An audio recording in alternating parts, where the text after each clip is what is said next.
Residents of some St. Elizabeth communities say they have run out of patience waiting for electricity.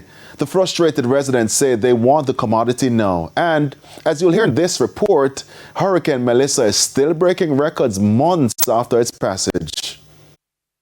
On Wednesday, the National Hurricane Center in Florida completed its post-hurricane season review and concluded that Melissa's highest sustained winds measured 190 miles per hour. The upgrade means Melissa tied with Hurricane Allen in 1980 as the most powerful systems on record in the Atlantic Basin. But these residents in deep rural St. Elizabeth did not need a measurement from the experts to know how bad Melissa was. Utility poles are still bowing in their communities. No electricity. Nearly 4 months to the day since Hurricane Melissa hit. My house, what's left of it, almost burned down because of the candles and stuff we have to be using.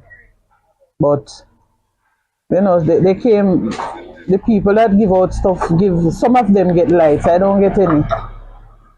Get the solar lights, yes. A lot of people have that, so that's the main source of lighting right now.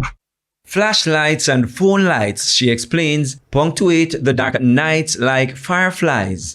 And for some, even that is a luxury. Even though we hardly can get them charged, there's a gentleman, a few people in the community that have solar that help us out with charging. The Jamaica Public Service says about 3% or around 16,000 of its customers remain without power.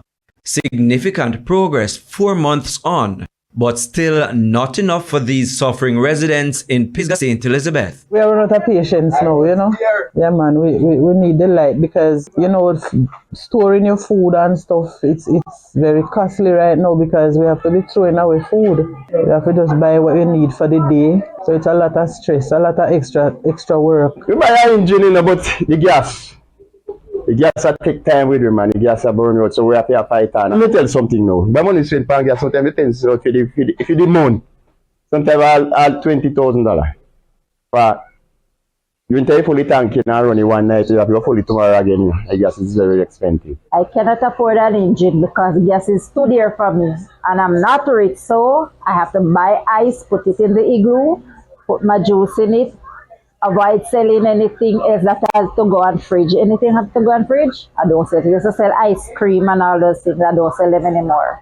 The JPS plans to cut the number of customers without power from 16,000 to 10,000 by the end of February. But with 2 days to go, it is looking increasingly unlikely that the people of Pisgah and the surrounding parts will be counted as being back on the grid before March.